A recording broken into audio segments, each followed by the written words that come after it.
आदाब, सत श्री अकाल दोस्तों। स्वागत है आप सबका मेरे YouTube चैनल स्वप्निल जंक्शन पर और मैं आशा करता हूं कि आप सभी स्वस्थ और सुरक्षित होंगे। दोस्तों, मुझसे किसी ने एक बात पूछा कि इस दुनिया में आपको सबसे ज्यादा कौन से ऐसे लोग लगते हैं जो कि दोहरे मापदंड रखते हैं। तो मैंने जवाब दिया कि दरअसल इस दुनिया में और हमारे देश में वो वर्ग, वो तबका जो सबसे ज्यादा दोहरे मापदंड रखता है वो होता है वो तबका जो राजनीति करता है। दोस्तों, हमारे देश के सियासतदान दरअसल जब सत्ता में होते हैं तो एक प्रकार से एक अलग राग अलापते हैं और जब वही सियासतदान विपक्ष में आ जाते हैं तो फिर उनका राग अलापने का तरीका भिन्न हो जाता है। आज की इस वीडियो में दोस्तों आपके साथ मैं बात करने जा रहा हूं एक अहम विषय को लेकर, क्योंकि यह विषय हमारे लोकतंत्र से जुड़ा हुआ है। लोकतंत्र दोस्तों, जिस पर पूरा भारत, हर एक नागरिक, प्रत्येक भारतीय गर्व करता है। उसे इस बात की अनुभूति होती है कि उसके पास जो अधिकार है वो संविधान ने उसे दिए हैं और वो देश में कहीं पर भी जा सकता है और कोई भी उसके साथ अन्याय नहीं होगा। साथ ही साथ हमारे देश में मल्टी पार्टी सिस्टम भी है और इस देश के भीतर जब चुनाव होते हैं जिन्हें लोकतंत्र का सबसे बड़ा उत्सव माना जाता है, तो क्या आप ये कंसीडर करेंगे कि एक उत्सव में हिंसा हो, एक उत्सव में उपद्रव हो, एक उत्सव में अभद्रता हो? बिल्कुल नहीं। लेकिन इस लोकतंत्र का एक सबसे बड़ा विरोधाभास यह है कि हमारे ही देश के भीतर दरअसल जब उत्तर प्रदेश में एक तो चुनाव का सीजन खत्म नहीं हो रहा है, कुछ समय पहले आपको याद होगा कि मई के महीने में वहां पर, अप्रैल मई के महीने में वहां पर पंचायत के चुनाव हुए थे। उसके बाद वहां पर अभी जून में अभी संपन्न हुए जिला पंचायत अध्यक्ष के चुनाव और अब वहां पर 10 तारीख को यानी कल वहां पर होंगे एक और चुनाव जिसका नाम है ब्लॉक प्रमुख के चुनाव। यानी एक प्रकार से यूपी में चुनाव का सीजन खत्म ही नहीं हो रहा है और फिर अगले साल आप जानते हैं कि वहां पर सबसे ज्यादा महत्वपूर्ण विधानसभा के चुनाव होने हैं। अब जब विधानसभा के चुनाव अगले बरस होने हैं तो ये जो तमाम जो 3 कैटेगरीज मैंने आपको चुनावों की बताई, इसमें हर पार्टी ये चाहती है कि वो किसी प्रकार से, चाहे बाहुबल के उपयोग करके, चाहे धन बल का उपयोग करके, किसी प्रकार से अपनी शक्ति का प्रदर्शन करे। और कोई भी पार्टी ये नहीं चाहती, मुख्य रूप से जो विपक्ष में नहीं बल्कि सत्ता में है, वो तो ये बिल्कुल नहीं चाहती है कि उसकी सत्ता चली जाए। और जो विपक्ष में है वो कोशिश करना चाहते हैं किसी भी तरीके से उन्हें वो कुर्सी मिल जाए। अब यहां पर दोस्तों बात मैं इसलिए कर रहा हूं क्योंकि हमारे देश में जो दोगलेपन का एक प्रकार से दोहरे मापदंड जिनके होते हैं, जब मैंने शुरुआत इस बात की तो उसमें आप ये बात समझ ही रहे होंगे कि किस प्रकार से यहां पर मैं आपको थोड़ा सा एक दूसरे पहलू में लेकर जाना चाहूंगा, फिर वापस आपको अपने विषय पर लेकर आऊंगा। लेकिन आप देख ही रहे होंगे दोस्तों कि हमारे देश में किस प्रकार से पेट्रोल और डीजल के दाम बढ़ रहे हैं। पेट्रोल शतक लगा चुका है, सीएनजी के दाम बढ़ गए हैं, एलपीजी गैस सिलेंडर के दाम बढ़े हुए हैं, फल सब्जियां महंगी हैं, इन्फ्लेशन हाई हो चुकी है देश के भीतर। लेकिन इस देश के भीतर जो मौजूदा बीजेपी की सरकार है वो जिन मुद्दों पर आई थी, आज सत्ता में आने के बाद वो उन मुद्दों पर खामोश है। मूक दर्शक बनकर वो जनता के ऊपर हंस रही है और ये लोकतंत्र का उपहास नहीं तो और क्या है। आज की डेट में भारत की राजनीति लोकतंत्र की सबसे बड़ी परिहास की पर्याय बनकर निकलकर सामने आई है। आप देखेंगे दोस्तों कि जो भी लोग जब सत्ता में होते हैं तो फिर वो जिस भी राज्य में या अगर वो केंद्र में सत्ता में होते हैं और अगर किसी अन्य राज्य में हिंसा हो रही होती है जहां पर वो विपक्ष में होते हैं तो फिर सीधे तौर पर वो वहां की सत्ता दल को टारगेट में लेते हैं। और सिर्फ वही नहीं बल्कि हर कोई वहां की हिंसा पर निंदा करता है, जो कि सच है और सही है।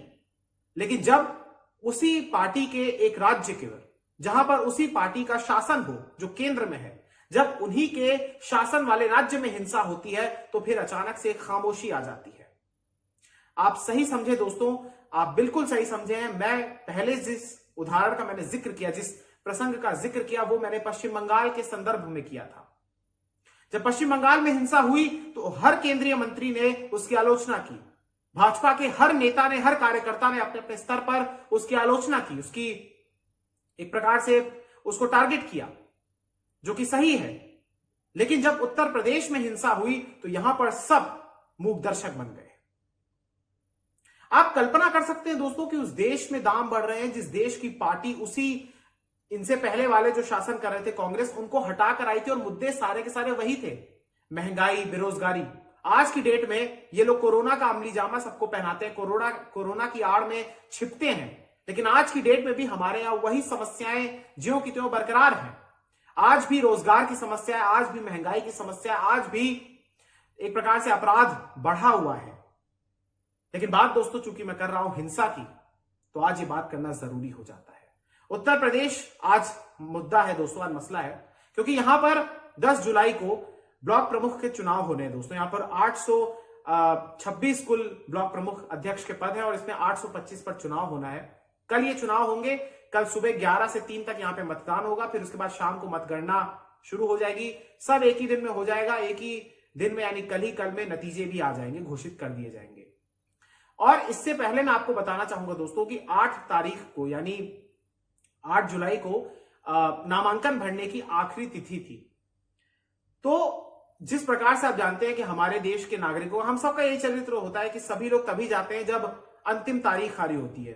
तो कल गाजे बाजे के साथ, चाहे विपक्ष के हो, चाहे सत्ता पक्ष के हो, या समर्थित उम्मीदवार हो, प्रत्याशी हो, वो सब गए अपना पूरा एक बड़ा हुजूम लेकर, सैलाब लेकर, और जब नामांकन पत्र दाखिल करने के लिए उस केंद्र पर पहुंचे तो कहीं पर केंद्र पर हिंसा हो गई, कहीं पर उससे पहले हिंसा हो गई, कहीं पर जो नामांकन पत्र है उसे ही फाड़ दिया गया, कहीं पर पुलिस तक के साथ मारपीट की गई, गोलियां चली, देसी बम फेंके गए, क्या क्या नहीं हुआ मैं आपको आज बताऊंगा दोस्तों। आज की इस डेट में आप ये कल्पना कीजिए कि हम 70 वर्ष से ज्यादा स्वतंत्र हो चुके हैं, भारत आजाद हो चुका है, और ये महात्मा गांधी का देश है, ये राजेंद्र प्रसाद जी का देश है, ये सुभाष चंद्र बोस जी का देश है, ये बाबा साहब भीमराव अंबेडकर जी का देश है, और भी यहां पर ऐसे असंख्य महापुरुष जन्म लिए जिन्होंने किस प्रकार से भारत की कल्पना की थी। आज की डेट में इस पूरी कल्पना को, जो परिकल्पना की गई थी, उसे ध्वस्त कर दिया गया है, और इसमें सबसे बड़ा जिम्मेदार अगर कोई है तो वो है इस देश की राजनीतिक पार्टियां। आपको दोस्तों जल्दी से मैं बताना चाहूंगा कि उत्तर प्रदेश में दरअसल ये जो ब्लॉक प्रमुख के जो ये चुनाव हुए हैं, अब इसमें आखिर हुआ क्या है। दरअसल दोस्तों 8 तारीख का दिन इसमें बहुत महत्वपूर्ण है, क्योंकि हिंसा यहां पर इतनी ज्यादा हुई है और पुलिस के हाथ पांव फूल गए। जिस प्रकार से बंगाल में हिंसा होती थी, उसी प्रकार से उत्तर प्रदेश में भी हो रही है। विरोधाभास देखिए कि उत्तर प्रदेश में भारतीय जनता पार्टी की सरकार है, उसी पार्टी की सरकार है जो बंगाल में हिंसा को कंडेम कर रही थी। जब उनके राज्य में हो रही है तो आज वो मूक दर्शक बनकर चुप बैठे हैं। हालांकि एक बात मैं आपको बताना चाहूंगा कि एक घटना यहां पर हुई जो कि सबसे ज्यादा दुखद और सबसे ज्यादा निंदनीय है और हमारे पूरे समाज को कलंकित करती है। उसमें यह हुआ कि दरअसल एक महिला की साड़ी को खींचा गया, उसे फाड़ा गया, उनके साथ ज्यादती की गई। हालांकि इस पर योगी आदित्यनाथ जो कि मुख्यमंत्री हैं उत्तर प्रदेश के, उन्होंने सख्त एक्शन लेते हुए वहां के जो पुलिस अधिकारी हैं बड़े बड़े, उनको सस्पेंड किया है। लेकिन यहां पर वो सारी घटनाएं तो हो गई, अब सस्पेंड करने का क्या फायदा। कानून व्यवस्था पूरी की पूरी कल चरमरा गई यूपी में। आपको दोस्तों बताना चाहूंगा यूपी में बहुत सारे जिले हैं, 75 जिले हैं, लेकिन उनमें से कुछ जिलों के नाम मैं आपके सामने लेना चाहूंगा जो कि पश्चिम में भी आते हैं, पूर्वांचल में भी आते हैं, अवध के इलाके में भी आते हैं और आते हैं बुंदेलखंड में भी। आपको मैं बताना चाहूंगा दोस्तों कि इसमें सीतापुर है, गोरखपुर है, अंबेडकर नगर है, श्रावस्ती है, मथुरा है, मैनपुरी है, एटा है, लखीमपुर खीरी है, बुलंदशहर है, कन्नौज है, संत कबीर नगर है, जौनपुर है, आजमगढ़ है, अमरोहा है, उन्नाव है, सिद्धार्थ नगर है, कानपुर है, और भी जितने भी जिलों के नाम मैंने नहीं लिए, बहुत सारे, ये तमाम वो बड़े जिले हैं जहां पर ज्यादा हिंसा हुई। लेकिन बहुत सारे ऐसे जिले हैं, दर्जनों जिलों में हिंसा हुई, आगजनी हुई, पत्थरबाजी हुई, पुलिस को पीटा गया, पुलिस द्वारा लाठीचार्ज भी किया गया, कार्यकर्ता आपस में भिड़ गए, महिलाओं के साथ अभद्रता हुई, जो कुछ भी आप सोच सकते हैं वो सब हुआ, पथराव भी हुआ। अब यहां पर दोस्तों जब मैंने यहां पर जिक्र किया तो इस सबके बीच फायरिंग तक हुई। आपको कुछ प्रमुख घटनाएं बताना चाहूंगा दोस्तों। देखिए सीतापुर की शुरुआत करना चाहूंगा दोस्तों। सीतापुर में फायरिंग हुई, यहां पर जो प्रत्याशी थे वो आपस में ही भिड़ गए, घायल भी हो गए। श्रावस्ती में नामांकन पत्र न मिलने पर समाजवादी पार्टी के कार्यकर्ताओं और पुलिस के बीच भिड़ंत हो गई। फतेहपुर में सपा और भाजपा के कार्यकर्ता भिड़ गए। अंबेडकर नगर में भी अगर मैं आपको बताऊं तो बसपा के पूर्व मंत्री हैं, उनके हाथों से पर्चा छीन लिया गया और फिर वहां पर उन पर आरोप लगा कि जिन्होंने पर्चा छीना दरअसल वो भाजपा के प्रत्याशी हैं। और उसके बाद दोनों पक्ष के जो भाजपा और बसपा के जो समर्थक है वो आपस में भिड़ गए। साथ ही साथ मैं आपको बताना चाहूंगा सिद्धार्थ नगर में पूर्व विधानसभा अध्यक्ष के हाथों से पर्चा छीन लिया गया। पर्चा उनसे छीना गया, फिर उस पर्चे को फाड़ दिया गया और आरोप आप जानते हैं कि किस पर लगे होंगे, भाजपा पर लगे। सपा और भाजपा के कार्यकर्ता वहां पर आपस में भिड़ गए। बुलंदशहर में बीजेपी के कार्यकर्ता आपस में ही भिड़ गए। एक घोषित उम्मीदवार के कार्यकर्ता थे और दूसरे अघोषित थे, वो आपस में ही भिड़ गए। लखीमपुर की अगर मैं बात करूं, यहां पर सबसे ज्यादा दुखद वाकया हुआ और यहां पर यह हुआ दोस्तों कि लखीमपुर में समाजवादी पार्टी की एक महिला कार्यकर्ता जो कि प्रस्ताविका थी, उनके साथ अभद्रता हुई, उनकी साड़ी खींची गई और इस पर आरोप लगा बीजेपी के जो वहां पे सांसद हैं उनके भाई पर, और उनके भाई को गिरफ्तार भी कर लिया गया है। तो यहां पर ये सारी घटनाएं हुई और एक प्रकार से ये शर्मसार करती हैं। और भी आपको मैं बताना चाहूंगा, ये सूची बहुत लंबी है, सारी घटनाओं का जिक्र तो इस वीडियो में नहीं कर पाऊंगा, लेकिन कुछ घटनाओं का जिक्र करके आपको एक तस्वीर खींचना चाहूंगा आपके सामने, एक वो लकीर खींचना चाहूंगा जिसको आप समझ सकें कि आखिर इस देश के सबसे बड़े प्रदेश में क्या हो रहा है जनसंख्या के लिहाज से। चुनाव हो रहे हैं ब्लॉक प्रमुख के कि बवाल हो रहा है। और आपको मैं बताता हूं, जौनपुर में दोस्तों भी बवाल हुआ, वहां पर भी गाड़ियों में तोड़फोड़ की गई। इटावा में भाजपा के प्रत्याशी पर जानलेवा हमला हुआ। अपहरण करने तक की नौबत आ गई आजमगढ़ में। बागपत में भी हंगामा हुआ। बिजनौर में निर्दलीय प्रत्याशी का जो पर्चा था उसे छीन लिया गया। एटा में पथराव हुआ। बहराइच में वहां पर भी पथराव हुआ और वहां पर एक सिपाही के सर में चोट भी आ गई, उनका सर भी फट गया। अयोध्या में प्रस्तावक पर हमला हुआ। कानपुर देहात में भी हिंसा हुई। आप जिलों के नाम लीजिए, वहां के किसी ना किसी ब्लॉक में हिंसा जरूर हुई है और इसमें आप कुछ चीजें कॉमन पाएंगे। पहली कि यहां पर जो भिड़ंत हुई दरअसल वो समाजवादी पार्टी के कार्यकर्ताओं और भारतीय जनता पार्टी के कार्यकर्ताओं के बीच हुई। कहीं पर कुछ अपवाद आपको दिखेगा कि जहां पर बसपा के कार्यकर्ता और सपा के भिड़ गए, सपा के और निर्दलीय भिड़ गए, भाजपा के और निर्दलीय भिड़ गए, पर वो बहुत ही कम जगह आपको दिखेगा। लेकिन मेजॉरिटी वहां पर यह रही कि भारतीय जनता पार्टी और समाजवादी पार्टी के जो कार्यकर्ता है वो आपस में भिड़ गए, क्योंकि मौजूदा समीकरण इस प्रकार के हैं यूपी में कि चुनाव में भी यही दो पार्टियां सबसे प्रमुख एक प्रकार से आपस में प्रतिद्वंदी हैं। प्रतिस्पर्धा इन्हीं दोनों के बीच में है। कौन चुनाव जीते, सबसे बड़ा मुकाबला इन्हीं के बीच में है। लिहाजा सबसे ज्यादा हिंसा यही दोनों कर रहे हैं। और भारतीय जनता पार्टी चूंकि इस समय सत्ता में है, तो जिस प्रकार से भारतीय जनता पार्टी तृणमूल कांग्रेस पर बंगाल में आरोप लगाती थी कि आप सत्ता में दुरुपयोग कर रहे हैं सत्ता का, तो उसी प्रकार से भारतीय जनता पार्टी के जितने भी लोग हैं, जो भी कार्यकर्ता हैं, जो भी समर्थन करते हैं उनके उम्मीदवारों का, वो तमाम लोग भी हिंसा कर रहे हैं। अखिलेश यादव जो कि पूर्व मुख्यमंत्री, उन्होंने भी प्रेस कॉन्फ्रेंस की और उसमें उन्होंने भारतीय जनता पार्टी के उस कुकृत्य की निंदा की जो कि वो साड़ी वाला हुआ। लेकिन यहां पर दोस्तों बात सिर्फ इतनी है कि जब इन राजनेता जब ये सत्ता में होते हैं, तो फिर जब इनके राज में महिलाओं के साथ रेप होता है, महिलाओं के खिलाफ जघन्य अपराध होते हैं, तब ये सब चुप्पी साध लेते हैं। लेकिन जब ये विपक्ष में आ जाते हैं तो फिर इन्हें वो तमाम चीजें दिखने लग जाती हैं। ये दोहरा मापदंड है। एक और बात मैं आपको बताना चाहूंगा दोस्तों, इन सब हिंसाओं के बीच जो पार्टी बंगाल की हिंसा का निंदा करती थी, वो अपने प्रदेश में हिंसा को नहीं रोक पाई।